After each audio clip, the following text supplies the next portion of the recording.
اور یہ ایک دماغوں میں سوال ابھرتا ہے کہ بھائی لا تزر وازرۃ وزر اخری، قرآن تو یہ کہہ رہا ہے کوئی شخص کسی گناہگار کا بوجھ نہیں اٹھائے گا،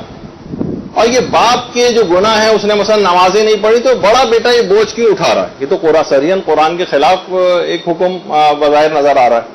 بہت سے لوگ سوال کرتے ہیں کہ بڑے بیٹے پر باپ کی قضا نمازیں اور روزے کیوں واجب؟ تو دیکھیے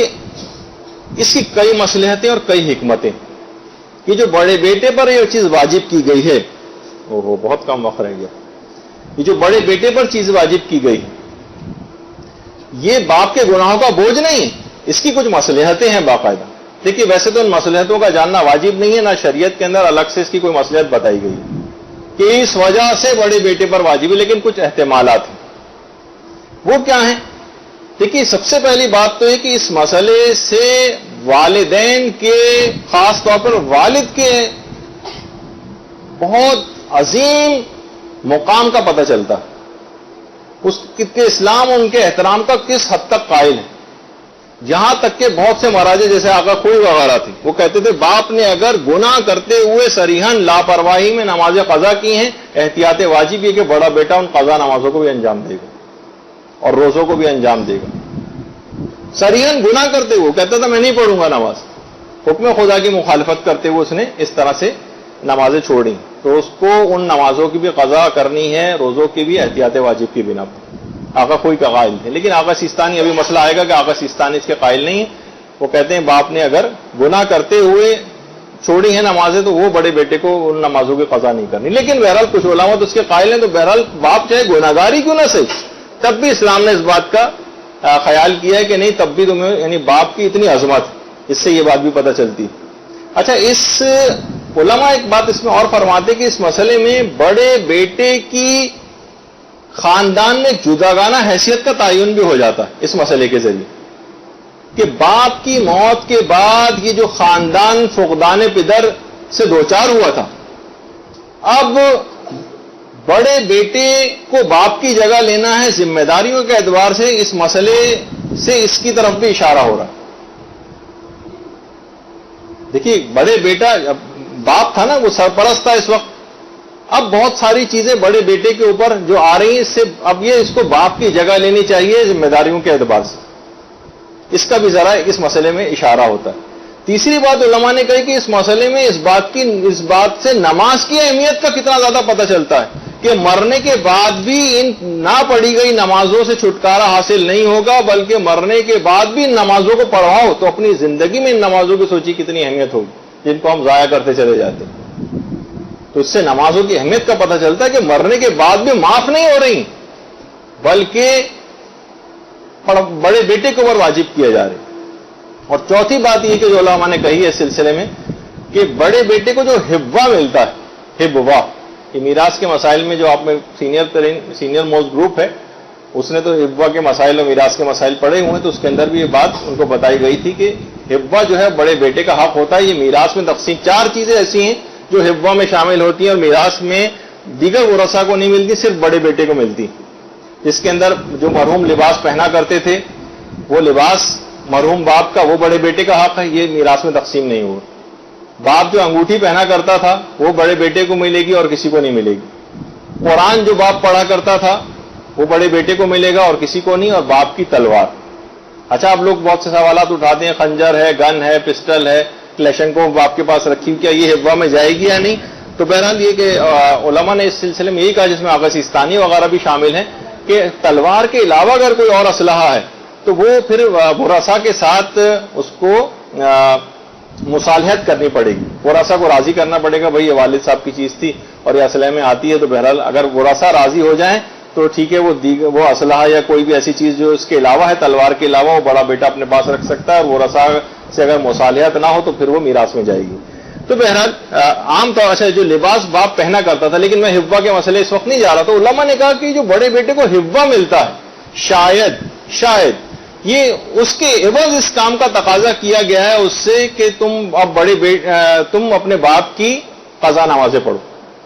اور قضا روزے رکھو۔ یہ بڑے بیٹے پہ جو واجب کیا گیا حبوہ کے، شاید جو حبوہ اس کو ملتا ہے اور لوگ ورثاء کو نہیں ملتا ہے، اس کے عوض میں شاید اس بات کا تقاضا کیا گیا۔ لیکن یہ احتمال ہے، اس میں کوئی صریحاً بات نہیں. اور یہ بھی دماغ میں رہے کہ حبہ اگر کس بڑے بیٹے کو مل رہا ہے یہ 4 چیزوں میں سے کوئی سی بھی چیز، تو یہ اس پر خمس بھی نہیں ہوتا ہے چاہے بغیر استعمال کے بڑے بیٹے کے پاس رہیں، کیونکہ حبہ میراث میں کاؤنٹ ہوتا ہے جو بڑے بیٹے کو ملا. اور یہ حبے کا جو مسئلہ یہ فقط فقہ شیعہ میں پایا جاتا ہے، دیگر اسلامی شیعوں کے اندر حبہ کا کوئی تصور نہیں، صرف شیعہ فقہ کا ایک تخصصی مسئلہ. اچھا، جیسے کہ ابھی آپ نے سنا کہ آغا سیستانی اس بات کے قائل ہیں کہ بلا عذر اگر باپ نے نہیں پڑھی ہیں نمازیں تو اس کی ان نمازوں کی قضا اس کو نہیں کرنا ہے. آقا خوئی کہتے تھے احتیاط واجبی کرنا. تو ہمارے ہاں دیکھیے باپ کے حوالے سے، لیکن ہمارے ہاں ایک آپ ایک چیز سنتی ہوں گی، ماں کی بڑی خصوصیت مجالس میں بھی بہت بیان کی جاتی ہے اور یقیناً ہے، 100% ہے، 200% ہے. لیکن ماں کی خصوصیت بتا کے اس کی یہ معنی نہیں ہے کہ باپ کی اتنی خصوصیت نہیں. میں نے ایک دفعہ پہلے بھی کسی گروپ میں یہ بات بتائی تھی کہ اکثر علماء اس بات کو نقل کرتے ہیں کہ ماں اگر اپنی اولاد کے لیے 20-30 بار بھی بد دعا کرے تو پروردگار اس کو ٹالتا ہے اور نہیں قبول کرتا، لیکن باپ اگر فقط ایک دفعہ بھی بد دعا کر دے تو پروردگار قبول کر لیتا. تو ایسا نہیں ہے کہ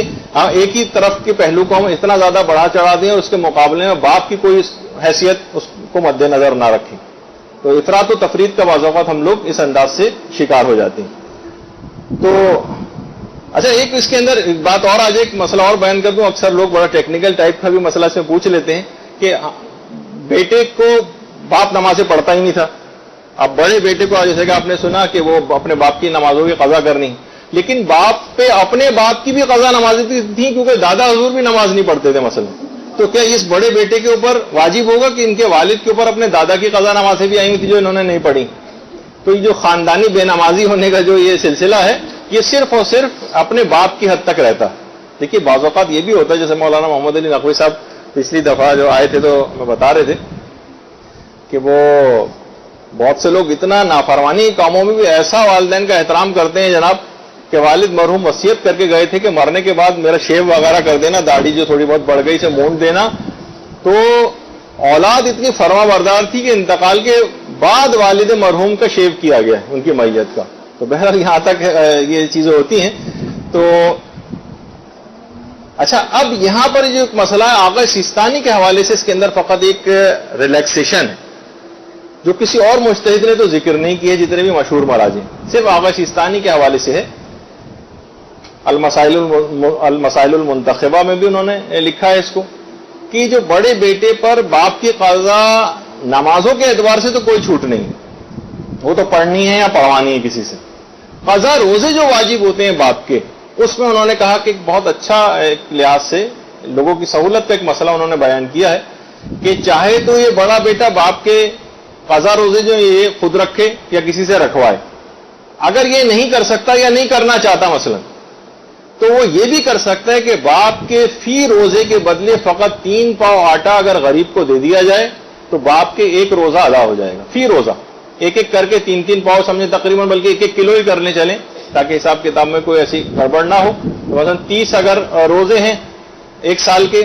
اور اس میں 30 کلو اگر آٹا غریب غربا میں تقسیم کر دیا جائے، غربا کو دے دیا جائے، اس کے الگ اپنے مسئلے کیسے دیا جائے گا کیا ہوگا اس کے تو ابھی تک میں نہیں بتا رہا، لیکن یہ ایک بہرحال ایک سہولت اور آسانی والا مسئلہ ہے کہ وہ افراد جو کہ آغا سیستانی کی تقلید میں ہیں اور انہی کے مسائل پر عمل کر رہے ہیں، وہ یہ کر سکتے ہیں کہ اپنے مرحوم والد کے ان قضا روزوں میں فی روزہ اگر 3 پاؤ آٹا اگر وہ دے دیں تو فی روزہ جو ہے وہ ان کے روزے کم ہوتے چلے جائیں گے. 1 سال کے مثلا صرف 30 کلو کے قریب دینا پڑے گا مثلا، اور اس طرح سے ان کا ذمہ ادا ہو سکتا ہے. لیکن اور دیگر مراجع نے اس خصوصی مسئلے کا تذکرہ نہیں کیا. وہ کہتے ہیں یا تو خود روزے رکھنے پڑیں گے، کسی اور سے رکھوانے پڑیں گے. اچھا، یہاں پر بھی جو ہے کہ جو بڑا بیٹا ہے یہ اگر موت کے وقت نابالغ تھا، ایک یہ بھی یہاں پہ ایک مسئلہ پیش آتا ہے، موت کے وقت اگر بڑا بیٹا نابالغ تھا اور یہ بعد میں بالغ ہو گیا تو کیا بالغ ہونے کے بعد اس کو باپ کے نماز اور روزوں کی قضا کروانی پڑے گی؟ تو اگر کوئی فرماتے ہیں کہ نہیں، اگر بڑا بیٹا باپ کی موت کے وقت نابالغ تھا تو بڑے ہو کر اس کو باپ کی قضا نمازوں وغیرہ کو قضا کروانے کی اس کے اوپر واجب نہیں. البتہ نہیں، آقا کوئی کہتے تھے کہ واجب ہے کہ یہ جو ہے بالغ ہونے کے بعد ان کی نمازوں کو پڑھوائے گا. اور آقا سیستانی فرماتے کہ نہیں، اس کے اوپر واجب نہیں. اگر بڑا بیٹا باپ کی موت کے وقت نابالغ تھا، اور ظاہر ہے کہ بعد میں بالغ ہوا تو بالغ ہونے کے بعد اس پر واجب نہیں ہوگا۔ اچھا، لڑکیوں کے حوالے سے یا بیٹیوں کے حوالے سے ماں باپ کے قضا، نماز اور روزے ان کے اوپر واجب نہیں ہوتے، خواہ وہ بڑی بیٹی ہی کیوں نہ ہو، چاہے وہ بیٹی بڑے بیٹے سے بھی بڑی کیوں نہ ہو، اس کے اوپر کوئی چیز واجب نہیں ہوتی۔ البتہ اگر کسی شخص کو یہ شک ہو جائے، یہ بھی ایک اہم مسئلہ ہے، کسی کو شک ہو جائے کہ پتہ نہیں کوئی نماز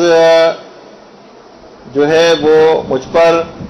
جو ہمارے والد مرحوم کی کوئی نماز واجب بھی تھی یا نہیں، پتہ نہیں، کیونکہ وہ نمازیں تو پڑھتے تھے، پتہ نہیں انہوں نے کوئی نماز قضا کی بھی ہے یا قضا نہیں کی ہے، تو اس صورت میں سمجھا جائے کہ کوئی نماز قضا نہیں کی، اس پہ کوئی ذمہ داری نہیں۔ لیکن اگر یہ ہو جائے کہ پتہ نہیں 5 سال کی نمازیں قضا ہیں، پتہ نہیں 3 سال کی ہیں، تو کم پر بنا رکھ کر اتنی نمازیں اس کو پڑھوانی پڑیں گی، یعنی کم سے کم کے تعین کر کے اتنی نمازیں اس کو پڑھوانی۔ تو اب یہ ایک مسئلہ ہوا۔ البتہ جو ماں کی قضا نمازیں بڑے بیٹے پر واجب نہیں ہیں، دیکھیے یہ بڑا اہم مسئلہ ہے کہ باپ کی قضا نمازیں تو واجب ہیں، لیکن ماں کی قضا نمازیں بڑے بیٹے پر واجب نہیں ہیں، لیکن علماء یہ فرماتے ہیں سارے کہ احوط اور اولا یہ ہے، یعنی زیادہ احتیاط مستحب ہے، یہ کام بہت بہتر ہے کہ بڑا بیٹا جو ہے وہ ماں کی قضا نمازیں اور روزے بھی انجام دے۔ یہ آقا خوئی بھی فرماتے تھے، امام خمینی بھی یہ بات فرماتے تھے، آقا سیستانی بھی یہ بات فرماتے ہیں، اور آیت اللہ وحید خراسانی بھی یہی بات فرماتے ہیں۔ البتہ 2-3 مراجع ایسے ہیں، ایسا نہیں کہ بالکل مسئلہ بالکل اتفاقی ہے کہ ماں کی قضا نمازیں اور روزے بڑے بیٹے پر واجب نہیں ہوتے۔ یہ 4 مراجعوں کے جن میں نے نام لیے، 4 مراجع کے، یہ 3 مراجع کے، بلکہ 4 مراجع کے نام لیا، آقا خوئی، آقا خمینی، آقا سیستانی اور آقا وحید خراسانی۔ یہ تو کہتے ہیں کہ نہیں، ماں کی قضا نمازیں اور روزے بڑے بیٹے پر واجب نہیں، لیکن آج ہی کے زمانے میں جن علماء کی تقلید ہو رہی ہے، جیسے آیت اللہ اسحاق فیاض ہے، جیسے آیت اللہ خامنہئی ہیں، یہ فرماتے ہیں کہ ماں کی قضا نمازیں اور روزے اس مسئلے میں باپ کے ساتھ ہی شریک ہے ماں، یعنی جس طریقے سے باپ کی قضا نمازیں اور روزے بڑے بیٹے کے اوپر واجب ہوتے ہیں، اسی طریقے سے ماں کی قضا نمازیں اور روزے بھی بڑے بیٹے پر واجب ہوتے ہیں۔ تو بہرحال یہ دماغ میں رہے۔ ہاں، البتہ دماغ میں یہ بات ضرور رہنی چاہیے کہ اگر روزے مرض کی وجہ سے باپ نے نہیں رکھے تھے تو ان کی قضا بڑے بیٹے کو نہیں انجام دینا ہوتی، وہ معاف ہو جاتے ہیں، اس کے کیونکہ اسی میں پھر باپ کا انتقال ہو گیا تھا اور وہ روزے جو ہے نہیں رکھ سکے تھے، تو اس لحاظ سے بیماری کے اعتبار سے جو ان کے روزے چھوٹے تھے۔ اچھا، اب یہ تو اس میں بہت سارے دقیق اور پیچیدہ مسئلے ہو گئے، لیکن آپ کیسٹ وغیرہ سے دیکھ کے ان کو اتار لیجئے گا۔ ابھی مسئلے اس کے اندر بہت زیادہ بے شمار ہوں گے، لیکن یہ کہ ہمیں صرف یہ بتانا تھا اس کے اندر کہ کیوں واجب ہیں، کیوں واجب بتاتے بتاتے اس کی تھوڑی سی اور فقہی مسائل کی تفصیل بھی آ گئی۔ ویسے تو شریعت میں نہیں بتایا گیا، لیکن باپ کے اوپر بڑے بیٹے پر باپ کی قضا نماز اور روزے بہت ساری وجوہات سے، وہ وجوہات بھی ہم نے ذکر کی کہ اس سے نماز کی اہمیت کا پتہ چلتا ہے، والد کے احترام کا بتانا تھا، باپ کے انتقال کے بعد بڑے بیٹے کو خاندان کے سربراہ کی حیثیت سے ذمہ داریاں قبول کرنا ہے، اور شاید ہبہ اس کو ملتا ہے اس کی عوض کے طور پر، یا بڑے بیٹے سے اس بات کا تقاضا کیا گیا، اور کچھ مسئلات اور ہوں گی جو ہم کو علم میں نہیں ہیں، جو ذکر نہیں کی گئی۔ برحمتك يا أرحم الراحمين وصلى الله على محمد وآله الطاهرين